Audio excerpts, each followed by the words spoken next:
Wala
kita.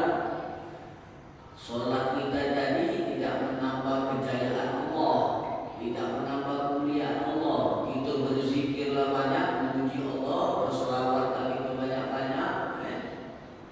Kita sholat banyak-banyak tidak mengangkat derajat Allah. Sholat itu kebutuhan untuk kita sebagai hamba Allah. Wa ma khalaqul insa wal jinna illa liya'budun. Tidak menciptakan jin dan manusia illa liya'budun, kecuali untuk ibadah. Kita yang butuh ibadah itu, ruh kita yang butuh ibadah. Tak cukup sehat zuhir baik, tapi kalau batin kita tak kita ajak sholat, tak kita tambah dengan zikir, sedekah, amal-amal sunnah yang diajarkan Nabi, maka ruh kita ini akan gelisah. Karena dia butuh makan dulu, butuh minum, butuh kesehatan. Banyak orang zuhir sehat, makan tinggi kali kita lihat, duitnya banyak, tapi ruhnya kosong, gelisah, karena dia tidak menambah apa yang diperintahkan oleh Allah Subhanahu Wa Taala untuk berjalan ke sunnah Nabi Muhammad SAW. Sebab itu ada abang tidur, alhamdulillah ahdana ba'dama amatana wa ilaihi nusyur. Segala puji bagimu ya Allah yang telah menghidupkan kami subuh ini, pagi ini, setelah Kau mematikan kami semalam. Masuk kamar mandi dengan sunnah, kaki kiri keluar kaki kanan, kalau besok berdoa dan masuk masjid kaki kanan, kembali kanan keluar kaki kiri. Nah, mudah-mudahan sedikit demi sedikit kita sempurnakan syariat kita, bacaan-bacaannya, makhrajul hurufnya, dan jangan ditinggalkan mengenal Allah Subhanahu Wa Taala baik lewat sifat Allah maupun asmaul husna. Sedikit demi sedikit kita belajar, kita hafal ke artinya. Seperti tadi sudah ada sebut wujud kita bahwa khalaqal khaliqi yang binafsihi wahdaniyat, Allah wahid, satu-satunya Allah yang menggenggam diri kita, menggenggam rezeki kita, menggenggam kehidupan kita, menggenggam kesehatan kita, menggenggam seluruh muka bumi ini berputar berdasarkan porosnya. Wahdaniyat, kudrat, iradat, menentukan, berkuasa, ilmu, maha mengetahui, hayat, maha hidup. Hayat, maha hidup. Wahdaniyat, kudrat, iradat, ilmu, hayat, sami, basar, basir, juga maha melihat dan maha mendengar. Mudah-mudahan tahun baru ini memperbaiki diri kita, anak istri kita, dan keluarga kita.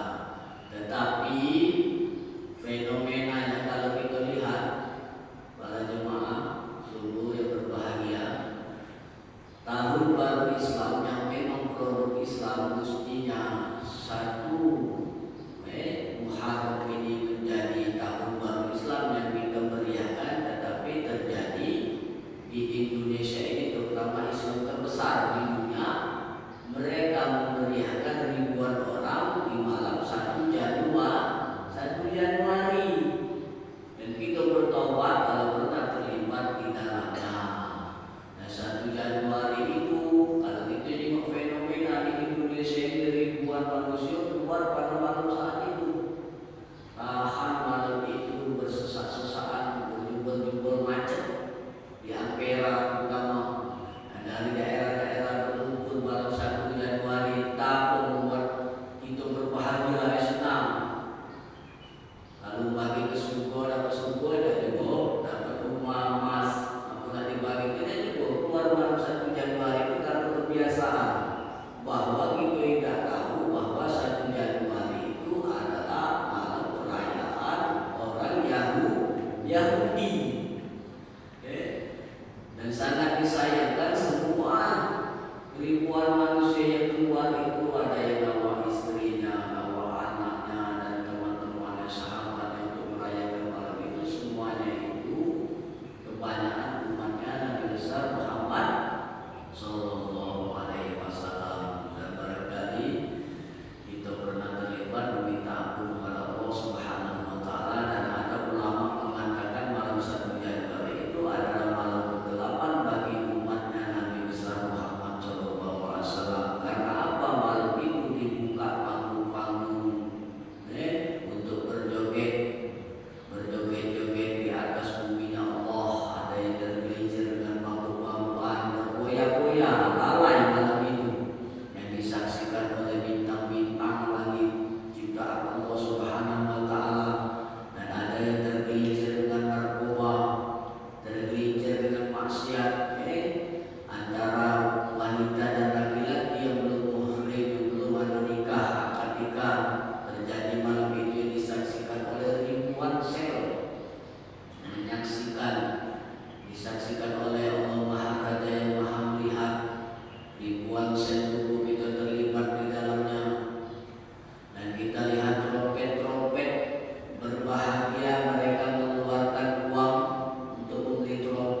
bukan hari raya tahun Islam, bukan produk Islam begitu, itu produk agama non Muslim.